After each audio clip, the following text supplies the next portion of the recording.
మా అంకులు విజయవాడలో ఉంటారు. అండ్ ఇక్కడ కొంతమంది అంకులు నాన్నగారు బాగా క్లోజు. మనోజ్, నువ్వు ఎన్నో సంవత్సరాలు ఇంటి బయటగా ఉన్నావు, నీ సొంతంగా ఉన్నావు. మీ నాన్నగారు అమ్మగారు ఒకరే ఉన్నారు.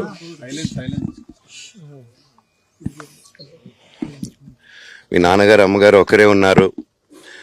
మీ అన్నయ్య ఏమో దుబాయ్కి షిఫ్ట్ అయిపోయాడు ఫ్యామిలీతో.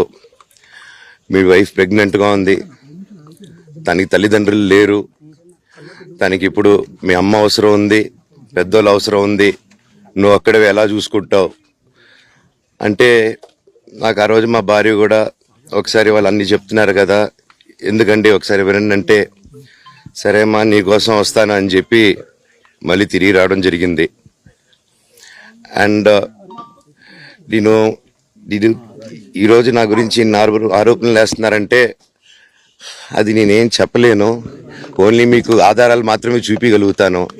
ఇప్పుడు వాళ్ళు చెప్పి నేను చెప్పి ఇది కరెక్ట్ కాదండి, నేను ఎప్పటి నుంచో కూర్చొని మాట్లాడదాం అంటున్నాను. పిల్లలకి లోకల్లో అక్కడ లోకల్లో ఉండేది ఎవరో కాదండి, మా బంధువులే అండి అందరూ. ఆ చుట్టుపక్కల గ్రామాలందరూ మా నానమ్మోళ్ళ ఊరు, మా అమ్మమ్మోళ్ళ ఊరు అందరూ మా వాళ్ళండి. వాళ్ళ పిల్లలు, మనవాళ్ళు, వాళ్ళ బంధువులు. సో వాళ్ళకి అన్యాయం, వాళ్ళ అర్జీలు పెట్టుకున్నారు, వాళ్ళ లెటర్లు పంపించారు, వాళ్ళన్నీ చేశారు. నేను వాళ్ళకి సపోర్ట్గా మద్దతుగా నిలబడి ఏమైంది నేను అడిగేసరికి వినయ్ అతనికి ఫోన్ చేశాను, మెసేజ్లు పెట్టాను. సార్ వాట్ ఈస్ హ్యాపెనింగ్, నేను కావాలంటే కాలు మీద కూడా పడతానండి, ఈ ఇష్యూ క్లియర్ చేయండి, మాట్లాడుకుందాం అంటే చాలా దురుసుగా రిప్లైలు పెట్టారు.